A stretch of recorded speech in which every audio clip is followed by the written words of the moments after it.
ഭർത്താവിനെ തേടി വരുമ്പോൾ പഴയ കാമുകനെ കണ്ടുമുട്ടുന്നത് വല്ലാത്തൊരവസ്ഥയാണ്. അതിലും കഷ്ടമാണ് ഭർത്താവിൻ്റെ ജീവന് വേണ്ടി കാമുകനോട് അപേക്ഷിക്കേണ്ടി വരുന്നത്, അല്ലേ? അതെ, പേരിന് വലിയ മാറ്റമൊന്നുമില്ല, പക്ഷെ സ്വഭാവം അല്പം മോശമായിട്ടുണ്ട്. പലരോടും അന്തി ഉറങ്ങി ഭർത്താവിൻ്റെ ബിസിനസ്സിനെ സഹായിക്കുന്ന ഒരു ശീലാവതിയെപ്പറ്റി കേട്ടു. അതെൻ്റെ സാവിത്രിക്കുട്ടിയാണെന്നറിഞ്ഞപ്പോൾ അല്പം നൊന്തു. ഭർത്താവിനെ വെറുതെ വിടണമെങ്കിൽ ഭാര്യ എന്നോടൊപ്പം ഒരു രാത്രി ഉറങ്ങണമെന്ന് ഞാൻ പറഞ്ഞത് നിന്നെ മോഹിച്ചിട്ടല്ല, ഒന്ന് കാണണമെന്ന് കരുതി മാത്രമാണ്. ശവമാണ് ഞാനിപ്പോ. എത്ര കുത്തിയാലും നോവില്ല. ഇങ്ങനെയൊന്നും ആകാനല്ല ഞാൻ ആഗ്രഹിച്ചെന്നറിയാലോ. അറിയാം അറിയാം. നിനക്ക് വന്ന ഭാഗ്യത്തിൽ എനിക്ക് അസൂയയാണെന്ന് നീ വിളിച്ചു പറഞ്ഞു. അപ്പോഴും തറവാട്ടിൽ നിന്ന് എന്നെ ഇറക്കി വിട്ടപ്പോഴും നീ ഉൾപ്പെടെ എല്ലാവരും എൻ്റെ മുഖത്ത് നോക്കി ആട്ടിയപ്പോഴും പലരോടും വൈരാഗ്യം തോന്നിയിരുന്നെങ്കിലും നിന്നെ മാത്രം ഞാൻ വെറുത്തിരുന്നില്ല. പക്ഷെ ഈ നിലയിൽ നിന്നെ കാണുമ്പോൾ പുറത്തെ മാളികകളിൽ ചില്ലറ കാശിനു വേണ്ടി ഉടുതുണി അഴിക്കുന്ന ഒരു വേശ്യയുടെ അന്തസ് പോലും എൻ്റെ സാവിത്രിക്കുട്ടിക്കില്ലല്ലോ എന്ന് ആലോചിക്കുമ്പോൾ എനിക്ക് വിഷമം തോന്നും. എന്നോട് കാണിച്ച ക്രൂരതയ്ക്ക് പകരം ചോദിക്കണമെങ്കിൽ അതെത്ര ക്രൂരമായിട്ട് വേണമെങ്കിലും എനിക്കിപ്പോൾ ചെയ്യാം. ഈ കണ്ടുമുട്ടൽ തന്നെയല്ലേ എനിക്ക് കിട്ടാവുന്ന ഏറ്റവും വലിയ ശിക്ഷ.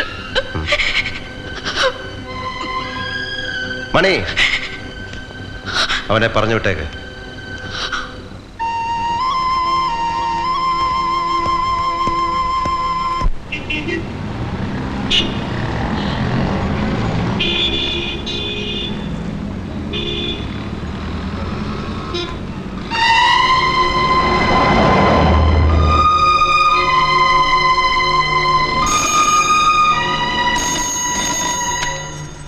Hello, Shekhar speaking.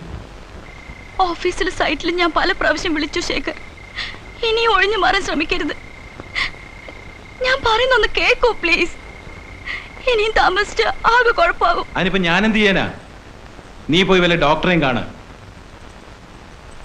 നീ എന്നെ ത്രട്ടൻ ചെയ്യാണോ? നോ, മേലിൽ നീ ഇവിടെ വിളിക്കരുത്. ശേഖർ പ്ലീസ് ശേഖർ. നാട്ടിൽ നിന്ന് കുറെ എണ്ണം ഇറങ്ങിയിട്ടുണ്ട് शल्यम ചെയ്യാൻ. क्या? बहुत लोग निकले हैं गांव से तकलीफ देने के लिए.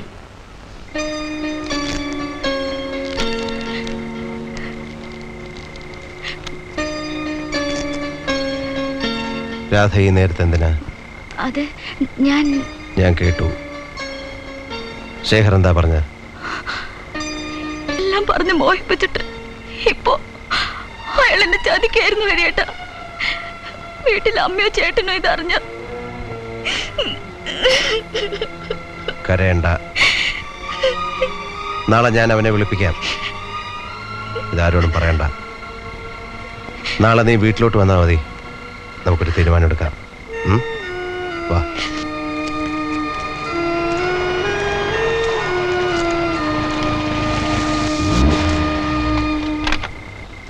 നീ എവിടെ പോയിരുന്നു? ചേട്ടാ, അത് ഞാൻ ജയന്തിയുടെ വീട്ടിലൊരു ടിവിയില് ക്വിസ് പ്രോഗ്രാം കാണാൻ. രാത്രിയിൽ ഇങ്ങനെ ഒറ്റയ്ക്ക് ഇറങ്ങി നടക്കരുതെന്ന് പറയായിരുന്നു.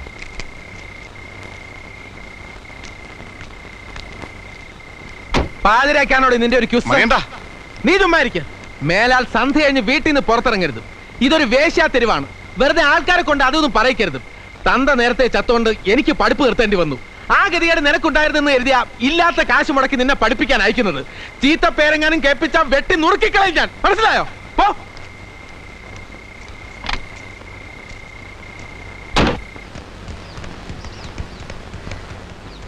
ഹരിയണ്ണ, ശേഖർ വരില്ല.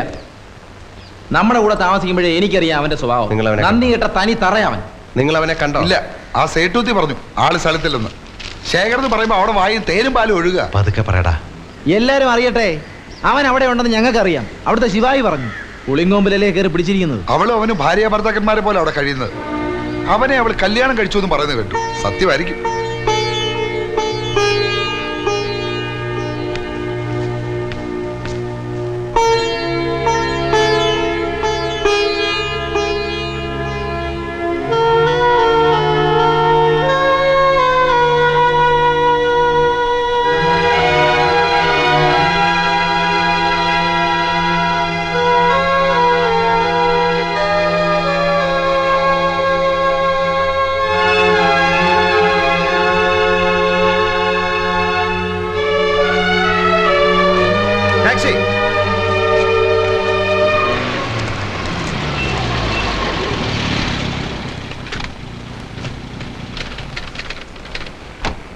मुझे शेर से मिलना।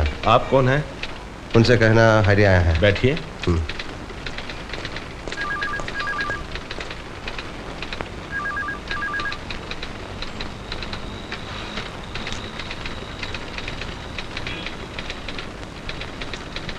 था मीटिंग में है, आप नहीं मिल सकते। हट चले।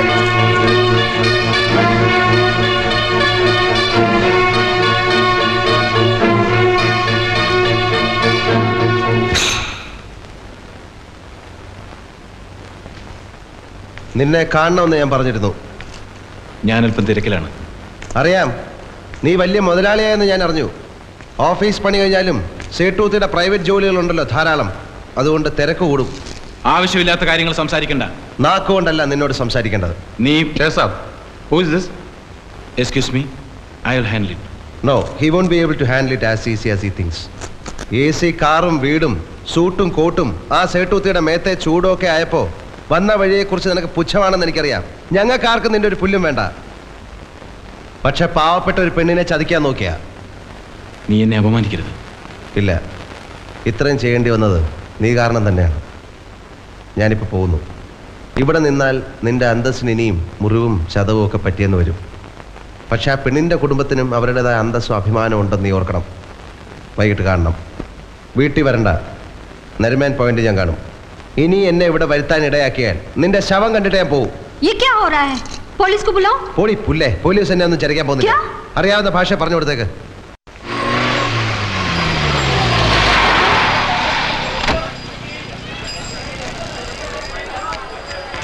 അയ്യടാ, രാധ. രാധയ്ക്ക് എന്ത് പറ്റി? അവള് എന്ത് പറ്റിയെന്ന് പറയടാ. അവൾ ആത്മഹത്യ ചെയ്തു നമ്മുടെ വീട്ടില്.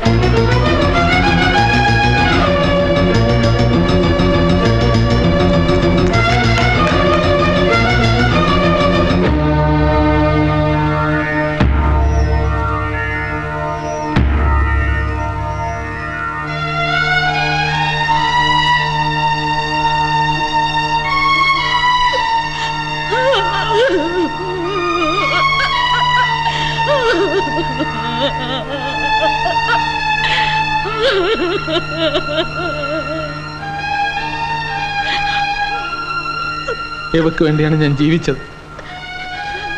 എന്തിനാണ് ഇവളിത് ചെയ്തത്? ഇവളോട് ഞങ്ങൾ എന്ത് തെറ്റ് ചെയ്തു? എനിക്കൊന്നും മനസ്സിലാകുന്നില്ല. നിനക്കെങ്കിലും എന്തെങ്കിലും അറിയോ? ആരോ ഇവളെ ചതിച്ചാണെന്ന് എനിക്കറിയാം. അതാരാണെന്ന് നീ കണ്ടുപിടിക്കണം. ആരായാലും വെറുതെ വിടരുത്. എന്റെ രാധമുളക്കൊന്നവനെ നീ വെറുതെ വിടരുത് ഹരി.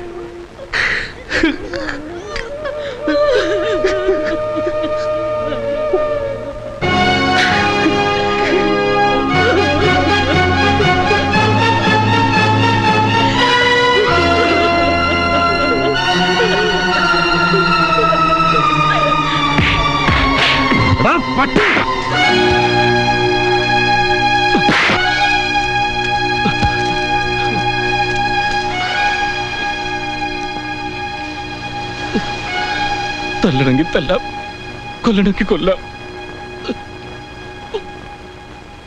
അതാണ് ചെയ്യേണ്ടിയിരുന്നത്.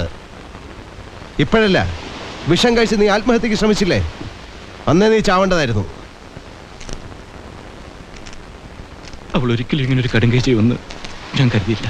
പിന്നെ എന്ത് ചെയ്യാമായിരുന്നടാ? തന്തയില്ലാത്തൊരു കൊച്ചിനെ പ്രസവിക്കണമായിരുന്നോ? ഞാൻ പലതും മറന്നു എന്നുള്ളത് സത്യമാണ്.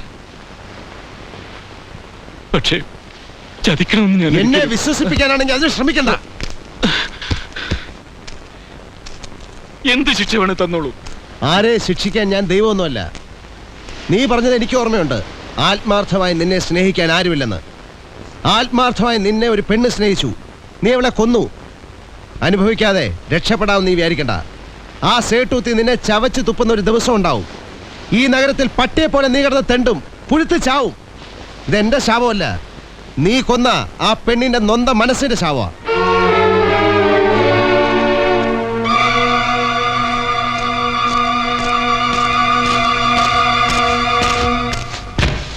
എല്ലാവരും ഇവിടുന്ന് ഇപ്പൊ ഇറങ്ങണം. എനിക്കൊരു തന്നെ കൂട്ടുവേണ്ട, ഇറങ്ങിപ്പോടാ. എനിക്കല്പം സമാധാനം വേണം. കൂടെ നിന്ന് സ്നേഹം കാണിച്ച് ചതിക്കുന്ന നന്ദി കെട്ട ജാതികൾ. ആര് ചോദിച്ചെന്നായി പറയുന്നത്? മറ്റാരെങ്കിലും എന്തെങ്കിലും തെറ്റ് ചെയ്തതിന് ഞങ്ങളെ ശിക്ഷിക്കരുത്. ഹരിയണ്ണ മനസ്സിൽ എന്തോ വെച്ച് സംസാരിക്കുക. എന്താന്ന് വെച്ചാൽ പറഞ്ഞോളൂ, ഞങ്ങൾ പോവാം. പക്ഷെ കാര്യം അറിയണം. പണവും പദവിയൊക്കെ വരുമ്പോൾ നിന്റെയൊക്കെ അഹങ്കാരം കൂടും. സ്വന്തം പെങ്ങളെ പോലെ കരുതി സ്നേഹിച്ച ഒരു പെണ്ണിനെ മോഹിപ്പിച്ച് കൊന്നില്ലേ ഒരുത്തൻ?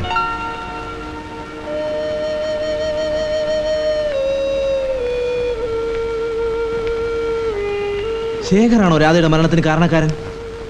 എങ്കിൽ അവനെ വെറുതെ വിടരുത്. വേണ്ട, അറിയാതെ പറഞ്ഞു പോയതാണ് ഞാൻ. സ്വന്തം പല്ലിട കുത്തി നാറ്റിച്ചിട്ട് കാര്യമില്ല. ഇതാരും അറിയരുത്, പ്രത്യേകിച്ച് മണി. എങ്കിലും അറിയിക്കണമെന്ന് ഞാൻ വളരെയധികം ആലോചിച്ചാണ്.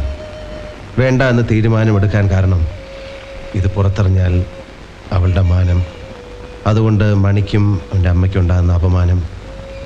അവനിതറിഞ്ഞാൽ എന്തെങ്കിലും കടുക്കുകയും ചെയ്യും. ഇനി അമ്മയ്ക്ക് ആകെയുള്ളത് അവൻ മാത്രമാണ്. നമ്മളായിട്ട് അതുകൂടെ നഷ്ടപ്പെടുത്തണ്ട. നമുക്ക് 3 പേർക്ക് മാത്രമേ ഈ കാര്യം അറിയൂ. മറ്റൊരാൾ ഇതറിയാൻ പാടില്ല. നിങ്ങൾ എന്നോട് സത്യം ചെയ്യണം.